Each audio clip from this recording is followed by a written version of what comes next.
What are capital gains taxes and when do you have to pay them? Hi, I'm Garrett Ray, financial advisor here at the Wealth Guardians of the Ray Financial Group. And I'm Brice Payne, and you've entered The Vault, the Wealth Guardians video series on all things pertaining to retirement planning.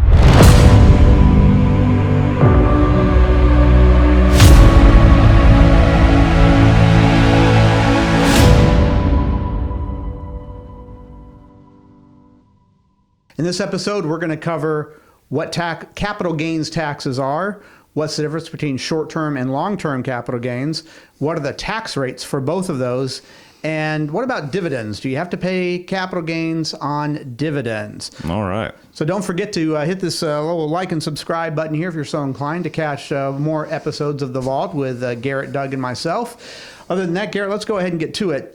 Inform us what capital gains taxes are. Yeah, so first of all, let's talk about when you have to pay a capital gains tax. So this comes in the sale. Typically, one thinks of stocks or bonds, but also it can apply to digital currencies such as cryptocurrency, NFTs, jewelry, and even real estate. So if you realize a profit from any one of those investments being sold, then it is subject to capital gains tax, and that's when one would have to pay a capital gains tax. Assuming it's in a non-qualified or a brokerage account, this would not apply to IRA or Roth accounts. Great caveat there. Yes, you do have the luxury of trading stocks, bonds, investments within an IRA, Roths, all without subject to capital gains tax. This is in a brokerage account, or if you've got like a real estate sale on the side, that sort of thing. Okay, yep. So that's what a capital gains tax is and when we have to pay them. So let's now talk about the difference between short-term and long-term capital gains tax. All right, this one's fairly easy for the listeners to remember. So if it's a short-term capital gain, if you bought and sold the investment within 1 calendar year. So if you owned that investment, whatever it is, for 12 months or less, you're subject to short-term capital gains. If you've owned it for more than a year, then you get subject to long-term capital gains. And we'll break out what those are here in a second. Okay. All right. Then understanding that, what about dividends? Or let's talk about the rates first. Yeah, let's talk about the rates. So we have a chart up here that will show for long-term capital gains here in a second. But for short-term capital gains, let's suppose that we bought a stock and we sold it all within 1 calendar year. Well, that profit, whatever you realize, is going to be taxed at the same rate as your income tax in that year. Your earned income. Yep, your earned income. So let's say you're at the 24% tax bracket based off of all your wages for the year. When you file taxes and you have to claim that profit on that buy and sell of whatever investment that is, that profit would also be subject to that 24%. Okay? That's for a short term. So if you were in the 12% tax bracket, it'd be taxed at the 12%. Exactly. 32. Exactly. Okay. So for long-term capital gains, anything that you've held for more than 1 year and then made a profit on when you sold it, we've got a chart up here for you. This is your long-term capital gains here for 2023. And so you can see here that we've got 3 categories. You can be taxed at 0, 15, or 20%. Let's suppose that you're a coupled and you're married and filing jointly. If you have earned income in that tax year of $89,250 or less, then congratulations, your profit is taxed at 0. You have 0 long-term capital gains tax.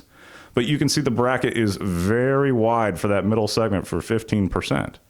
So from anywhere from $89,251 to all the way up to earned income for a couple of $553,850, that profit of that investment sold is only taxed at a long-term capital gains tax of 15%. And you can see how the brackets work from there. So this is a lot of where you'll hear kind of the folks in the news talk about how Warren Buffett has a lower tax rate than your average nurse out there. This is exactly why. Because even though Warren Buffett makes extreme amounts of money, they're almost all through capital gains. And so he's paying a lower tax rate than someone who would have earned income at the same amount. Okay, great graph. Yep. So then now that we understand the rates and the difference between short-term and long-term and what capital gains taxes are in the first place, let's talk about that one other little caveat, dividends. Yep, so dividends. So dividends are essentially taxed if you've held it for less than 1 year. It's taxed at your earned income level.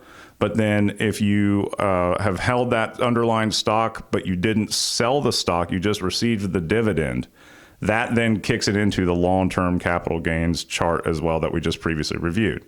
So in theory, one could have a retirement account that is made up of nothing but dividend stocks. And if they're a married couple, they could earn $80,000 of dividends and pay zero taxes on that. Why? And there's your Warren Buffett. There's your Warren Buffett. That's right. And so I did the math, Brice, just out of curiosity. I said, what if I had an account that paid me $100,000 worth of dividends? Now, that'd be a several $1 million account. But basically, the effective tax rate on a salary, if you will, of $100,000 worth of dividends would only be taxed about an 8.3% tax rate. Wow. So that's interesting, right? And so you can see kind of how that could be a powerful tool in the right portfolio. But that's just a little preview of capital gains taxes. All right. Well, that's a good little crash course. Thank you, Garrett. That's going to wrap it up for this episode of The Vault. Again, feel free to hit these like and subscribe buttons if you're so inclined there to catch future episodes. And remember, the markets aren't going to wait for you. I'm Brice Payne. And I'm Garrett Ray. And this has been The Vault.